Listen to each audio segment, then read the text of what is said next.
Well, this game, we hear all about it constantly. This is the most lucrative game in world football. It's usually fireworks. That's what usually happens.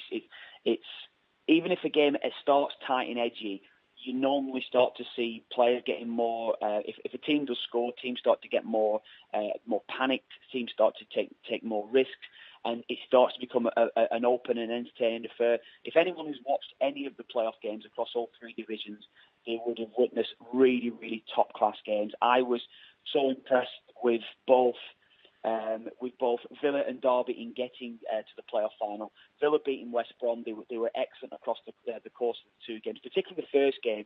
In the second half, they played really well. West Brom going down to 10 men and then winning on penalties, Aston Villa.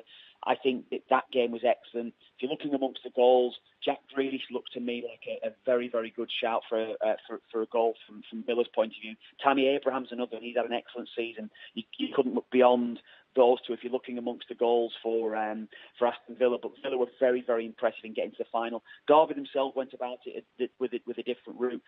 They were quite poor in the first leg at home against Leeds, but the second leg against Leeds at Ellen Road, it was a total turnaround. They looked dead and buried.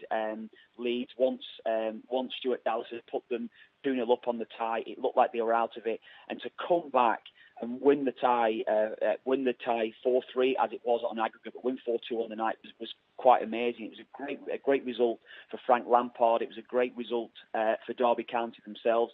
Just seeing how they played and the style of football that they played. If you're looking amongst the goals, there's one or two for Derby. Be looking at real standout players. Harry Wilson, who's on loan from Liverpool, he scored a penalty. He will be on penalties on the day as well. You're certainly looking at Harry Wilson to be scoring at any time. Penalties have dictated the outcome in normal time and even extra time in recent times in the playoff final. Jack Marriott was another one who came off the bench for Derby. He scored 12 goals this season for Derby. He came off the bench and scored in that playoff semi-final as well. So you're certainly looking at him. Mason Mount's another one as well who scored against Leeds in that playoff semi. There's a number of options. I'd be certainly having a go at Wilson simply because he's on penalties, and penalties can dictate the outcome of this championship final. If I'm looking across the course of the game, who I'm tipping up to win, I think Villa have got the stronger squad. I think they're better equipped to survive in the Premier League. And I mentioned Jack Grealish. In Jack Grealish, they've got a real top-class footballer, Aston Villa, and I think Derby will win. I'm not necessarily saying it's going to happen over 90 minutes. Aston Villa to qualify and reach the Premier League, that's certainly my tip of the day on this one, because I think Villa have got too much for Derby.